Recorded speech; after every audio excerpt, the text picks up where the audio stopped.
다락방에 대한 내 느낌은 쾌쾌한 먼지 속 은은한 빛이 스며드는 어둠의 장소다. 낡고 불투명한 유리창을 통해 들어오는 오후의 햇살은 오롯이 나만의 공간을 완성시키고 그리 불쾌한 느낌 따윈 없었다. 하지만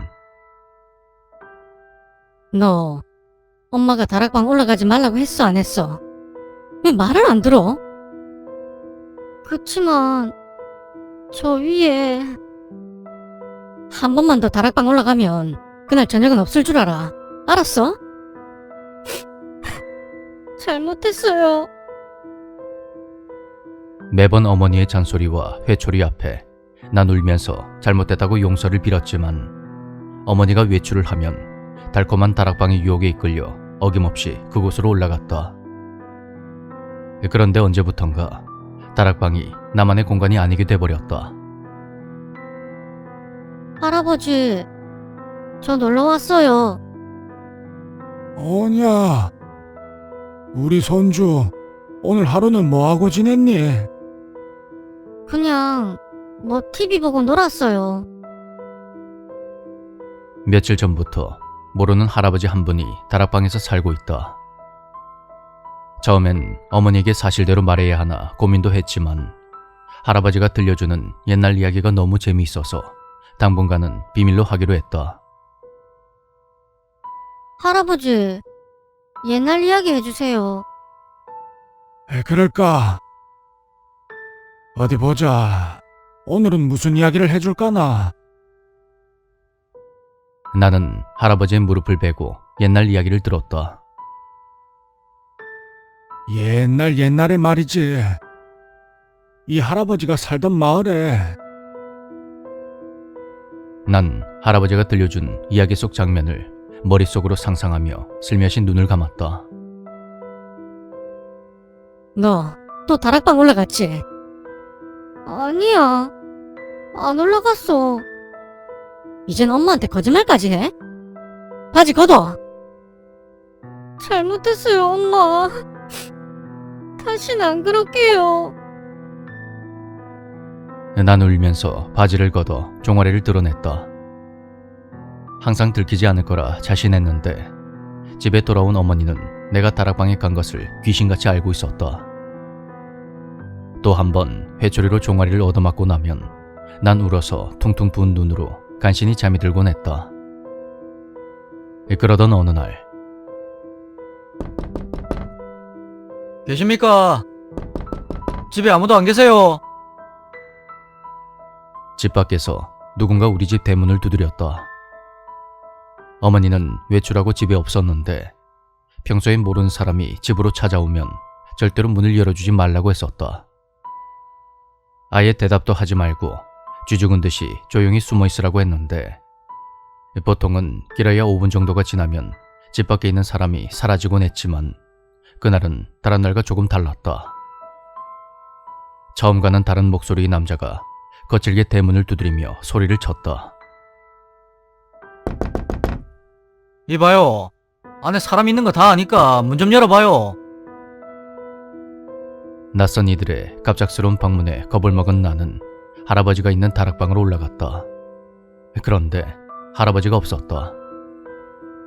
문 밖에서는 누군가 계속 외치는 소리가 들려왔고 난 두 손으로 귀를 막으며 눈을 감아버렸다. 강주영씨, 이번 달까지 퇴가하셔야 됩니다. 퇴가 안 하시면 말일날 강제 철거 예정이니까 그렇게 하세요. 야, 이 집에 진짜 아무도 안 사는 거 아니야? 아니야. 박 차장님이 밤에 이 집만 불 켜져 있는 걸 봤대. 그리고 전입신고도 없었어. 거주자가 몇 명인데? 한 명이야, 한 명. 45살 강주용. 외출했을 수도 있으니까 우선 퇴거장이라도 문에 붙이고 내일 다시 와보자. 그렇게 10분 정도가 지나자 문 밖이 다시 고요해졌다. 살며시 눈을 뜨니 아까 전엔 없었던 할아버지가 옆에서 조용히 미소 짓고 있었다. 주영아, 엄마 왔나 보다. 그만 내려가 봐라. 네, 할아버지. 나중에 또 올게요. 그렇게 다락방을 내려오니 할아버지의 말대로 외출했던 어머니가 집에 와 있었다. 엄마, 밖에 또 무서운 아저씨들이. 그래, 조용아. 잘 견뎠다. 앞으로도 오늘처럼만 하면 돼. 알았지? 하지만 약속 안 지키고 다락방에 올라갔으니 오늘도 저녁은 없어. 알았어. 근데 엄마, 이상한 게 이제는 밥을 안 먹어도 배가 하나도 안 고파. 어머니는 말없이 웃으며 그런 나를 끌어안아 주었다. 그리고 며칠 후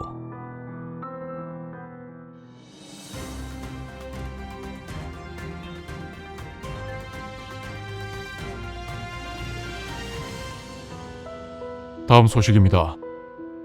재개발을 진행하는 뉴타운 건설 현장에서 기존 주택을 철거하는 중 시신 한 구가 발견되었습니다. 시신은 그 집에 살고 있던 45살의 강모 씨로 사망한 지 한 달이 지난 것으로 밝혀졌습니다. 강 씨는 오래전부터 뇌병변 장애를 앓고 있어 거동이 불편했고 강 씨를 돌보던 어머니 또한 지난 여름에 사망하였으며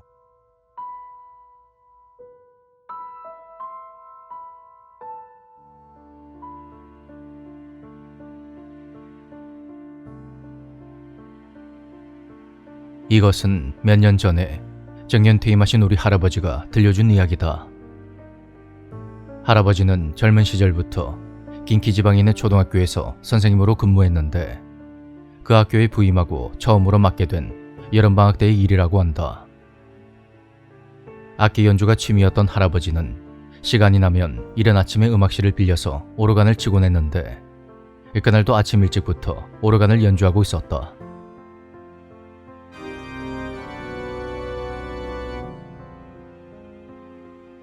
그런데 언제부터 있었는지 음악실 문 앞에 10명 정도의 아이들이 서서 할아버지를 멍하니 바라보고 있었다는 것이다. 갑자기 나타난 아이들을 보고 놀란 할아버지는 친절하게 말을 걸었다. 안녕? 무슨 일로 왔니? 하지만 아무런 대답도 돌아오지 않았고 자세히 보니 모두 할아버지가 처음 보는 아이들이었다고 한다. 아이들은 옷차림도 요즘과는 다르게 궁색해 보였고 할아버지가 몇 학년이냐, 왜 이렇게 일찍 학교에 왔냐, 그렇게 몇 가지 질문을 던져도 대답하는 아이는 단 한 명도 없었다. 아이들은 모두 가만히 서서 오르간만 바라보고 있었고 할아버지는 아이들이 그저 오르간을 좋아해서 그런 거라 생각하며 민요를 연주하기 시작했다. 그러자 아이들의 표정이 한순간에 밝아지면서 모두 오르간 반주에 맞춰 노래를 부르기 시작했다. 아이들은 특유의 해맑은 분위기가 녹아있는 원기왕성한 목소리로 그렇게 노래를 불렀고 할아버지는 그 소리에 도취되어 귀를 기울였다. 그런데 곡이 끝이 나고 고개를 돌려보니 그곳엔 아무도 없었다고 한다. 마치 어디론가 한꺼번에 사라진 그런 느낌이었는데 문을 열었다거나 다른 곳으로 이동한 흔적도 전혀 보이지 않았다. 할아버지는 한순간에 호련히 자취를 감춰버린 그 아이들 생각에 고개를 갸웃거리며 교무실로 돌아왔다. 마침 옆자리 선배가 출근해 있었고 할아버지는 방금 전에 있었던 일을 선배에게 털어놨다. 묘한 표정으로 그 이야기를 듣던 선배는 무언가가 떠오른 듯 말없이 조간신문을 할아버지에게 건넸고 신문의 날짜를 확인한 할아버진 그제서야 아이들의 존재를 알아차렸다. 그날은 전쟁 당시 인근 지역에 대규모 공습이 일어났던 날이었는데 학교가 대피소로 사용되었다가 폭격으로 무너진 것을 재건한 것이라고 한다. 그 후로 할아버지는 매년 그날이 되면 공양의 의미를 담아서 음악실에서 오르간을 연주했는데 아이들을 만날 수 있었던 건 그때가 처음이자 마지막이었다고 한다. 할아버지는 부드러운 미소를 지으며 이렇게 말했다. 그 아이들이 부르는 노래를 한 번 더 듣고 싶구나. 오지 않는다는 건 성불했다는 거겠지. 정말 다행이야.